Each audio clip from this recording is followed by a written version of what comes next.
इसीलिए जब अल्लाह ताला ने कुरान में लिबास का जिक्र किया, कपड़े का जिक्र किया, तो कपड़े का एक मकसद ये भी बताया कि कपड़ा तुम्हारे जिस्म को ढांपने का जरिया है।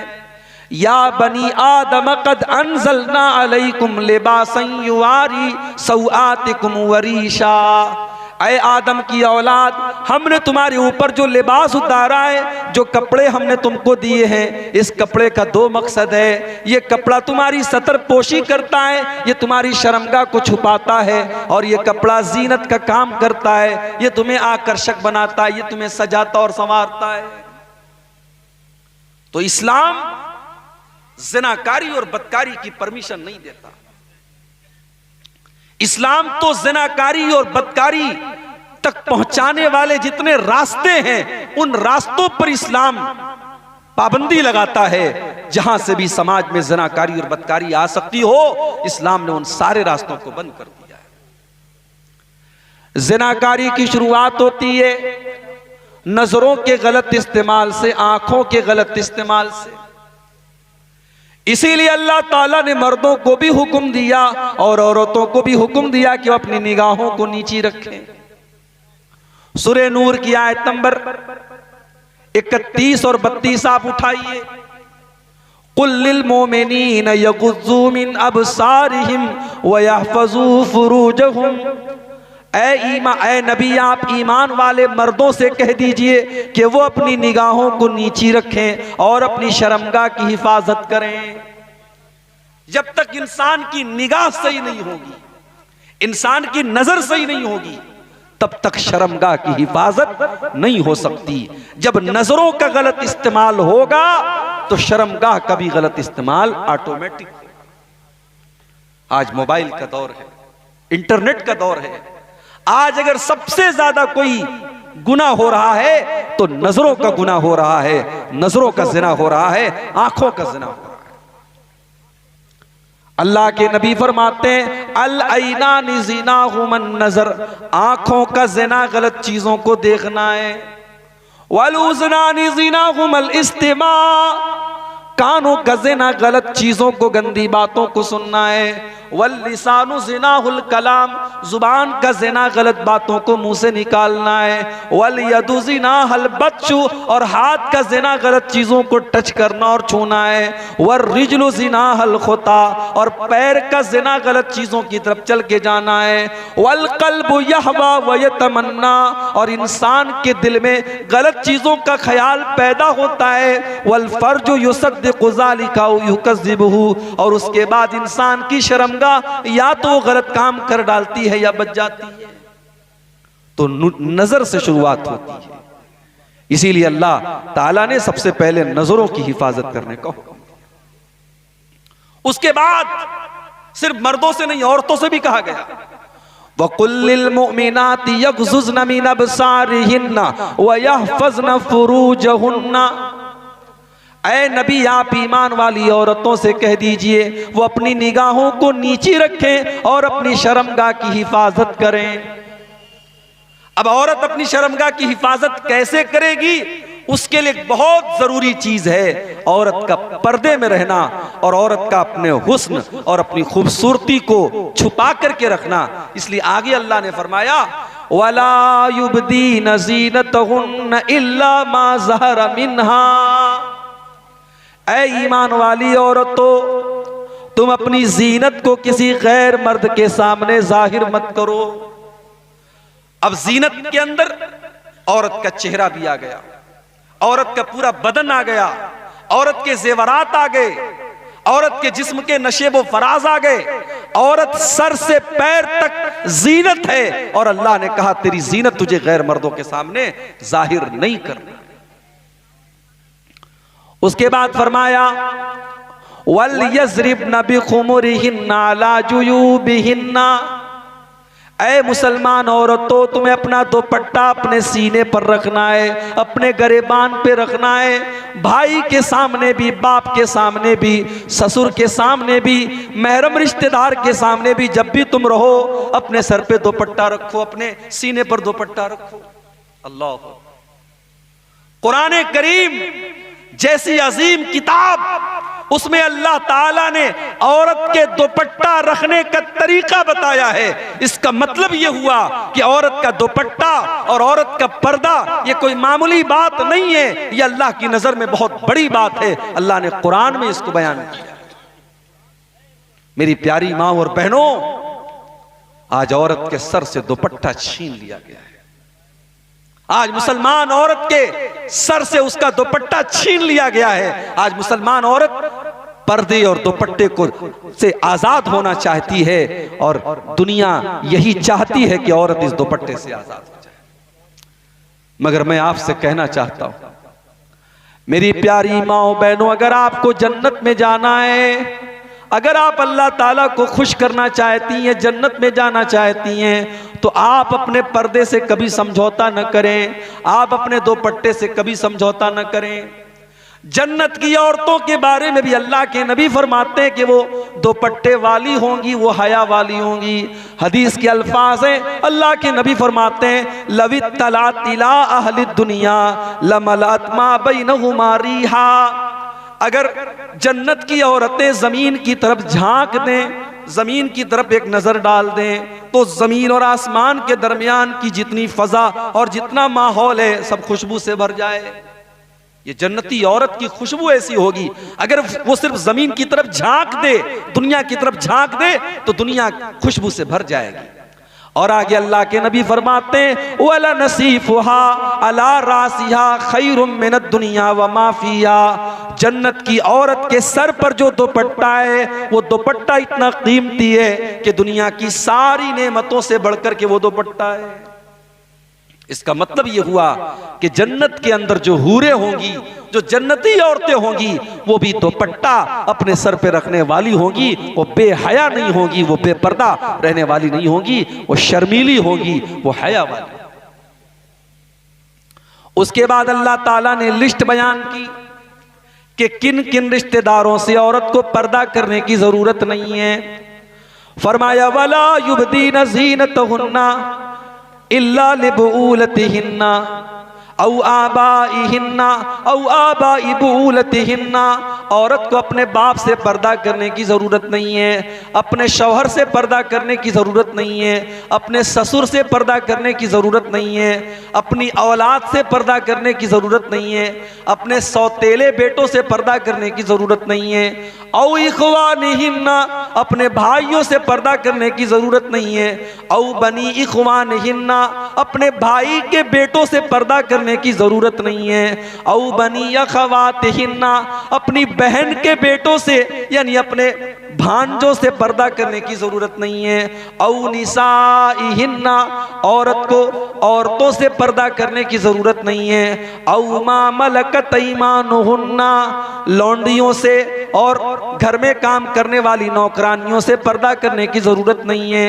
अवित्ताबीना गैर उलिल इरबति मिनर रिजाल, या घर में काम करने वाले बहुत बूढ़े मर्द जिनके अंदर अब कोई ख्वाहिश नहीं बची है, उन बूढ़े मर्दों से भी तुम्हें पर्दा करने की जरूरत नहीं है।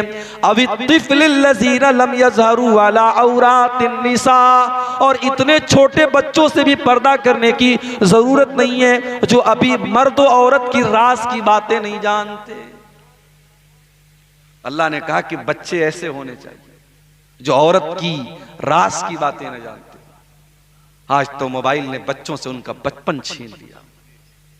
8-8 साल के बच्चे, 9-9 साल की बच्चियां आज अपनी उम्र से आगे की सोच और जहनियत रखती है। मेरे प्यारे साथियों, आज बच्चों से उनका बचपन हमने मोबाइल देकर के छीन लिया है। अल्लाह फरमा रहा है कि इतने छोटे बच्चे जो भी औरतों की राज की बातें नहीं जानते हैं, उनसे पर्दा करने की जरूरत नहीं है। इसका मतलब ये निकला, अगर बच्चे बड़े हो जाएं, समझदार हो जाएं, अगरचे अभी बालिग नहीं हुए हैं, लेकिन अगर वो समझदार हो चुके हैं तो उनसे भी पर्दा करना चाहिए।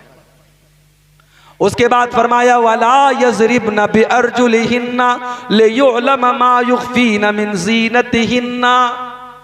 ऐ मुसलमान औरतों, जब तुम जमीन पे चला करो तो अपने पाँव को जोर जोर से न मार के चला करो, इसलिए कि तुम्हारे पाँव के अंदर जो पायल होती है, जो तुम्हारे पैर के अंदर पाजेब और पायल होती है, उस पायल की आवाज भी गैर मर्दों तक न जाए। तुम्हारी वो जीनत है, तुम्हारे पायल की झनकार भी तुम्हारी जीनत है, वो जीनत भी गैर मर्दों तक न जाए। ओ मेरी प्यारी माँ बहनों, ये अल्लाह का कुरान है, ये मेरे रब का कलाम है, जो आपको पायल की आवाज भी गैर मर्दों तक ले जाने की इजाजत नहीं देता।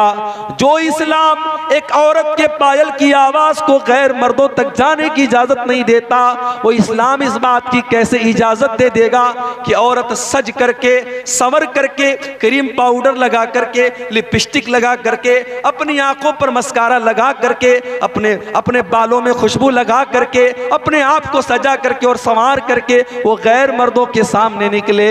मेरी प्यारी माँ बहनों, इस्लाम ने ये सारी तालीमात इसीलिए तो दी है ताकि समाज से ज़िनाकारी खत्म हो जाए। ज़िनाकारी और बदकारी को रोकने के लिए जब तक हम इन तालीमात पर अमल नहीं करेंगे, तब तक समाज से ज़िनाकारी और बदकारी नहीं खत्म हो सकती। कुरान का 22वां पारा उठाइए, 21वें पारे की आखिरी आयतें और 22वें पारे की शुरुआती आयतें देखिए। हुक्म तो दिया जा रहा है नबी की बीवियों को, खिताब तो किया जा रहा है नबी की बीवियों को, मगर उनके जरिए पूरी उम्मत को कुछ पैगाम दिया जा रहा है।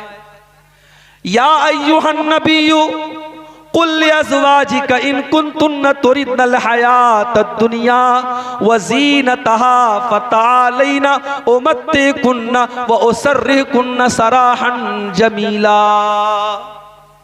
ऐ नबी, अपनी बीवियों से कह दीजिए, अगर तुमको दुनिया चाहिए और दुनिया की दौलत चाहिए तो आ जाओ, मैं तुमको दुनिया की दौलत दे देता हूं, लेकिन मैं तुमको तलाक दे देता हूं, मैं तुमको छोड़ देता हूं। मेरी माँ और बहनों, आज शौहर अगर हलाल तरीके से पैसा कमाता है, अगर शौहर मेहनत करके पैसा कमाता है, तो औरतों को रास नहीं आता, उनको ये लगता है हमारे अरमान पूरे नहीं हो सकते।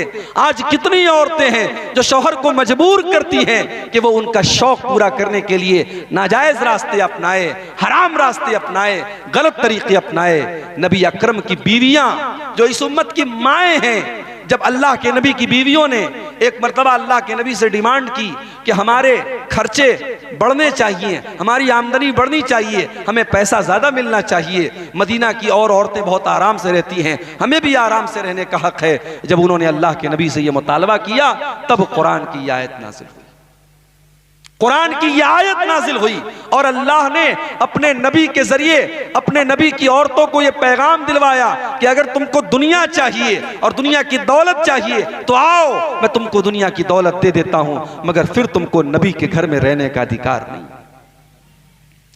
ऐ नबी की औरतों, अगर तुम्हें दुनिया की रंगीनी, दुनिया की दौलत, दुनिया की चकाचौंध चाहिए तो आ जाओ, मैं तुमको दुनिया की दौलत दे देता हूं, लेकिन मैं तुमको अपने नबी के घर से, अपने घर से मैं तुमको निकाल देता हूं। व इन कुन्तुन्ना तुरिदनल्लाह व रसूलहु व दारल आखिरा फ़इन्नल्लाह अअद्दा लिल मुहसिनाति मिनकुन्न अजरन अज़ीमा। और अगर तुम अल्लाह से मोहब्बत करती हो, रसूल से मोहब्बत करती हो और आखिरत में अपना घर बनाना चाहती हो, तो ऐ नबी की बीवी हो, तुम नबी के साथ रहो, अच्छे काम करती रहो, अल्लाह के नबी के साथ रहोगी, तुम्हें अल्लाह जन्नत अता करेगा। हाँ, तुम्हें नबी के घर में ऐश व आराम तो नहीं मिलेगा, बहुत अच्छा घर तो नहीं मिलेगा, बहुत अच्छा खाना तो नहीं मिलेगा, लेकिन अगर तुम नबी के साथ नेकी का काम करती रहोगी तो अल्लाह का वादा है तुमको जन्नत जरूर मिलेगी। जब कुरान की ये दोनों आयतें नाजिल हुई, सही बुखारी की रवायत है, अल्लाह के प्यारे नबी सल्लल्लाहु अलैहि वसल्लम अपनी सबसे महबूब बीवी हजरत आयशा के पास आए। आय आयशा, एक बात तुमसे कहना चाहता हूं। कहिए अल्लाह के नबी, क्या बात है? आय आयशा, जो बात मैं कहने जा रहा हूं तुम गौर से सुनना और कोई जल्दबाजी में फैसला न करना, अपने माँ बाप से मशवरा करने के बाद तुम मुझको जवाब देना। आय अल्लाह के नबी, क्या बात है? आप इस तरीके से क्यों कह रहे हैं? आखिर मामला क्या है? आपने कुरान की यही दोनों आयतें पढ़ दी, आपने हजरत आयशा से पूछा, अय आयशा, अल्लाह ताला तुमको ऑप्शन दे रहा है, तुमको चॉइस दे रहा है, या तो तुम दुनिया की दौलत लेकर के अपने नबी से अलग हो जाओ, या दुनिया की तकलीफें उठा करके तुम नबी के साथ रहो। क्या करोगी आयशा, तुम्हारी चॉइस क्या है? मेरी प्यारी माँ बहनों, अम्मा आयशा ने क्या जवाब दिया था? आज वो जवाब मेरी प्यारी माँ बहनों हमारे और आपके गाल पे थप्पड़ है। आज हम दुनिया के पीछे मर रहे हैं, दुनिया के लिए खट रहे हैं, दुनिया के लिए तड़प रहे हैं। आज हमारी माएँ बहनें हजरत आयशा के इस जवाब को सुनकर के सोचे कि आज हम कहाँ खड़े हैं। अम्मा आयशा फरमाती हैं, अय अल्लाह के नबी, अफी हाज़ा अस्तामिरु अबवैया, अय अल्लाह के नबी, क्या इसके बारे में मुझे अपने माँ बाप से मशवरा लेना पड़ेगा? नहीं नहीं अय अल्लाह के नबी, मुझे अपने माँ बाप से मशवरा लेने की ज़रूरत नहीं है। अय अल्लाह के नबी, मेरा जवाब बिल्कुल क्लियर है, मेरा जवाब बिल्कुल वाज़ेह है। मैंने अल्लाह को चुन लिया, मैंने रसूल को चुन लिया, मैंने जन्नत को चुन लिया। मुझे नहीं चाहिए दुनिया का ऐशो आराम, मुझे नहीं चाहिए अच्छा घर बार, मुझे नहीं चाहिए अच्छा खाना। मैं अल्लाह को चुनती हूँ, मैं रसूल को चुनती हूँ, मैं जन्नत में मकान को चुनती हूँ। ये जवाब था हजरत आयशा। उसके बाद अब कुरान का 21वां पारा खत्म हो रहा है। या निसा अन्नबी मैं याति मिनकुन्ना बिफाहिशतिन मुबय्यनतिन युज़ाफ लहल अज़ाबु, ऐ नबी की बीवियों, अगर तुमने कोई बेहयाई का काम किया तो तुमको डबल सजा दी जाएगी। वकान ज़ालिका अलल्लाहि यसीरा, और अल्लाह ताला के लिए कोई मुश्किल काम नहीं है। जिसका मकाम जितना बड़ा होगा उसके गुनाह की सजा भी उतनी ज्यादा होगी। गलत काम आम आदमी करे तब भी गलत है, और आलिम दीन करे तब भी गलत है। लेकिन आलिम दीन अगर गलत काम करेगा तो अल्लाह की पकड़ ज्यादा होगी कि तुम आलिम थे, तुम तो जानते थे, तुमने ये गलत काम क्यों किया, उसको अल्लाह के ज्यादा जवाब देना। अब यहां से कुरान का 22वां पारा शुरू हो रहा है। बड़े गौर से सुनिएगा, समाज और सोसाइटी की इस्लाह कैसे हो सकती है, अल्लाह ने तरीका बताया है कुरान की आयतों में। वमन यक़नुत मिनकुन्ना लिल्लाहि व रसूलिही व तामल सालिहा, और ए नबी की औरतों, तुम में से जो अल्लाह ताला की फरमा बरदार होगी, जो रसूल की फरमा बरदार होगी। यहां अल्लाह ने कुनूत का लफ्ज इस्तेमाल किया। कुनूत जानते हैं? दुआए कुनूत हम लोग पढ़ते हैं वित्र की नमाज में। यह मुसीबत आने पर हम कुनूत नाज़िला पढ़ते हैं। कुनूत का मतलब होता है अल्लाह की ताबेदारी करना, अल्लाह की फरमा बरदारी करना, अल्लाह की परमानेंट बात मानना।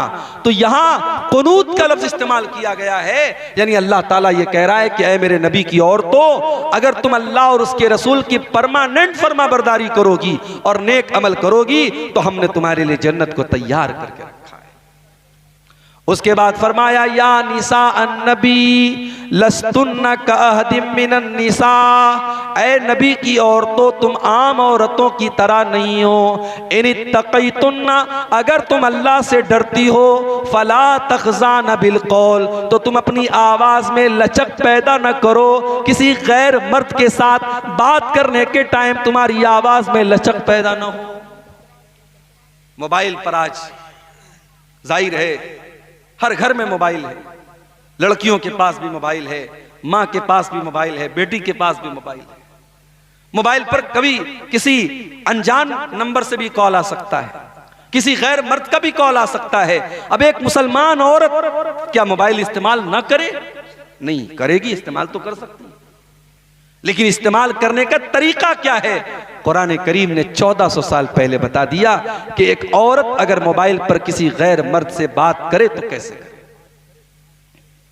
फरमाया, तेरी आवाज में लचक ना हो, तेरे अंदाज में कशिश ना हो, तेरे अंदाज में सख्ती हो, तो कड़क अंदाज में बात करे, तो कठोरता के साथ बात करे, ताकि सामने वाले को यह ना लगे कि मुझे सिग्नल मिल रहा है और मेरी दाल यहां गल सकती है, मेरा मसला यहां हल हो सकता है। जब औरत कड़क अंदाज में बात करेगी, सामने वाला समझ जाएगा यहां मेरी दाल गलने वाली नहीं है।